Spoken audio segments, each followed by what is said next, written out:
በሶሻል ሚዲያ ማለት ነው አብዛኛውን ወጣት ደንዝዘን እኔን ጨምሮ ማለት ነው ለአመታት እስኪ ስንቶቻችሁ ዩቲዩብ ማየት ከጀመራችሁ ስንት አመት እንደሆናችሁ ብታስቡት ቢያንስ በትንሹ ከሶስት አመት እስከ ሰባት በቃ ማለት በትንሹ ከሶስት አመት ከፍተኛ ዩቲዩብ መታየት ከጀመረ ጀምሮ እስከ ዛሬ ዩቲዩብ እያየን ያለን ሰዎች አለን።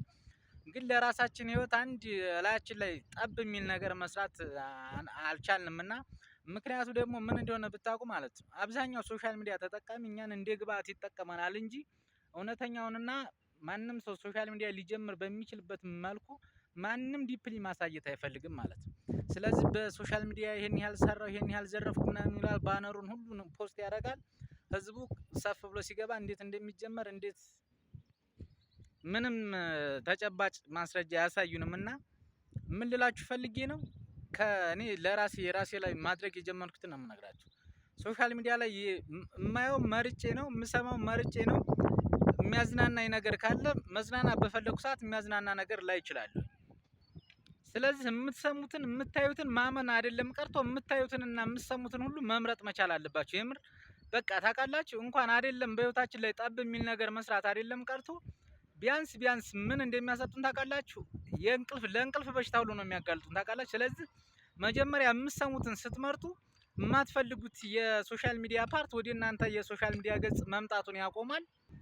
ሁለተኛ እውነትና ውሸቱን በደንብ መለየት ትችላላችሁ። ስለዚህ ለሶሻል ሚዲያ ግብአት ከመሆን ባለፈ መልኩ እንደማንኛውም ሰው ከሶሻል ሚዲያ መራቅ ስለማንችል እኛም እንደማንኛውም ሰው ራሳችን ላይ አፕላይ የምናደርገው ወይም ለራሳችን ሊጠቅም የሚችል ነገር መፍጠር እንዳለብን ሁሉ ማለት ነው። ስለዚህ የሚጠቅማችሁን መርጣችሁ መስማት ስትጀምሩ ምን ላይ ነው ማተኮር ያለብን? በዚህን ሰዓት ሶሻል ሚዲያ ላይ የሌለ ነገር የለም። የፈለጋችሁትን ሙያ መማር በተለይ ደግሞ በዚህን ሰዓት እንደ ጉግል ትራንስሌት እና እንደ ጄሚናይ የሚባሉ ባሉበት ሰዓት አንድ ሰው ቪዲዮ ኤዲቲንግ መማር ቢፈልግ የትኛውም የትምህርት ቤት ወይም የትኛውም ጋር ሂዶ መማር ሳይጠበቅበት እጁ ላይ ባለው ስልክ ተምሮ የራሱን ማብቃት ይችላል። ነገር ግን መጀመሪያ ምን እንደነዝዝባቸው የሚያደነዝዙን የሶሻል ሚዲያ በአብዛኛው ፌክ ላይፎች ስላሉ ወደ ራሳችን ሲጀመር አንገባም ማለት ነው።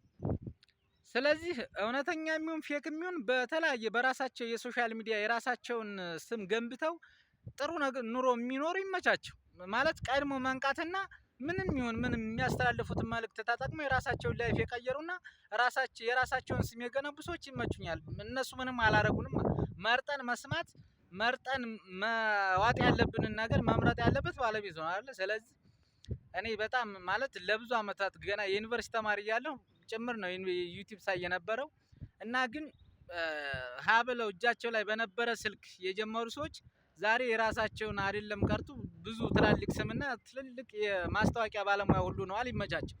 ስለዚህ ምን ልላችሁ ፈልጌ ነው መርጠን መስማት ብንችል፣ ሁለተኛ ደግሞ የመጣልንን ሁሉ ከመስማት እኔ አሁን ራሴ ላይ አፕላይ ካረኩት ነገር የመጣልኝ መስማት አይደለም። መስማት ባለብኝ ሰዓት የምፈልገውን ሰምቼ ማረፍ ባለብኝ ሰዓት ሁሉ ነው ማረፍ አይገርም። ስለዚህ እኔ ምን ልላችሁ ሰምቼ ነው ሶሻል ሚዲያ ላይ የሚነግሩን እውነታ ከ100% 15% እውነታ የሚነግሩን አንድ እውነተኛ ነገር የሚነግሩን ቢኖር ምን መሰላችሁ? በሶሻል ሚዲያ ራስን መቀየር ገቢን ማሳደግ ይቻላል። ግን እንዴት ማሳደግ እንደሚቻል እንዴት ወደ ገቢ መሸጋገር እንደምንችል የሚነግረን ሰው የለም። የሚገርመኝ ነገር ደግሞ ራሴን ላለመቀየር የማረገው የምደረድረው ሰበብ ይሄ የለኝም ደግሞ የሚገርማችሁ አብዛኛው ጓደኞችን ላሳምን የሞከርኩበት ጊዜ ሳስበው በጣም ይቆረቁረኛል። መልሰው በራሴ ላይ ሲቀልዱብኝ ሲያሾፉብኝ አገኛቸዋለሁ። አንተ ገና መቼ ማውራት የጀመርክ? ይኸው ምንም አልጀመርክም። እኔ አብረን እንጀምር ነው ያልኩት። እነሱም እዛው ናቸው፣ እኔም እዛው ነኝ፣ አልጀመርኩም። ስለዚህ የማይጀምር ሰው ደግሞ ወደደም ጠላ መሞከሪያ መሆኑ አይቀርም ማለት ነው። ስለዚህ መሞከሪያ መሆን ትመርጣላችሁ ወይስ ትሞክራላችሁ?